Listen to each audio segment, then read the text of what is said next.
Good morning, everyone. Pete Pardo here from Sea of Tranquility. Welcome to another episode of Spooky Albums for Halloween season. We have arrived at day 29.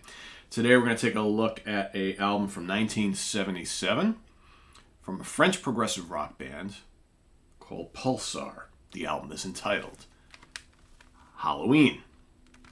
Perfect choice for this series, right? This is their third album, like I said, released in 1977. The album is pretty much a concept album about Halloween, All Hallows Eve. Just two songs, well, two major tracks, Halloween Part 1 and Part 2, each broken down into 4 or 5 different sections, 1 4, 1 5. One track is 20 minutes long, the other is 18 minutes long. So roughly about 38, 39 minutes of music. This is the Musea reissue of this particular album. There are the guys in the band. So like I said, third album, 1977, it follows The Strands of the Future, which from 1976, and Pollen, their debut from 1975. The band at this time comprised of Jacques Roman on synthesizer, keyboard, and mellotron. You got Victor Bosch on drums and percussion. On lead vocals and guitar, you got Gilbert Gandil. On piano and flute, you got Roland Richard. And on bass, you got Michael Masson. Let's see if I can show you any additional things here. All right, there's back cover of the album. Really cool reissue. It's got all sorts of interesting information and lyrics and photographs of the band and other kind of creepy, eerie stuff. Because of course this is a album concept about Halloween. So musically speaking, pretty interesting stuff. The first track, like I said, which is Halloween Part 1, 20 minutes long. It's made up of subsections called Halloween Song, Tired Answers, Colors of Childhood, and Sorrow in My Dreams. Again, kind of taking into account, Halloween and what Halloween means, especially to children and what have you. Pretty cool song. The most aggressive of the two pieces. Lots of long instrumental sections, lots of guitar, plenty of like Hammond organ, mellotron, synthesizers.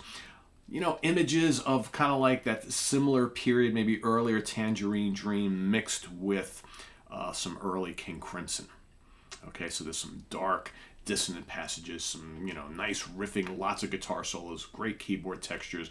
Vocals are really good. Vocals are kind of dreamy, remind me at times of like maybe Nectar or something like that. But then as they make their way into the second track, which is Halloween 2, which is comprised of the subtracks Lone Fantasy, Dawn Over Darkness, Misty Gardens of Passion, Fear of Frost, and Time. It definitely takes on a more atmospheric and pastoral nature. Lots of acoustic and 12-string guitars. Really gorgeous stuff on this. Lots of mellotron.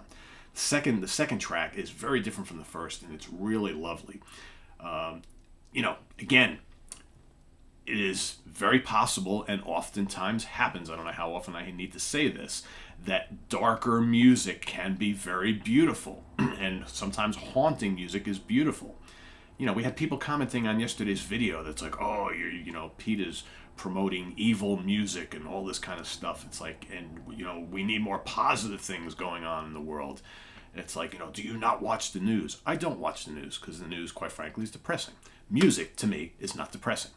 Music, whether it's somber music, tranquil music, or upbeat music, where it's music talking about love and relationships, or, the Halloween themes and all that kind of stuff, or space, or Dungeons and Dragons, or, whatever, science fiction, doesn't matter. Music, to me, is positive and uplifting.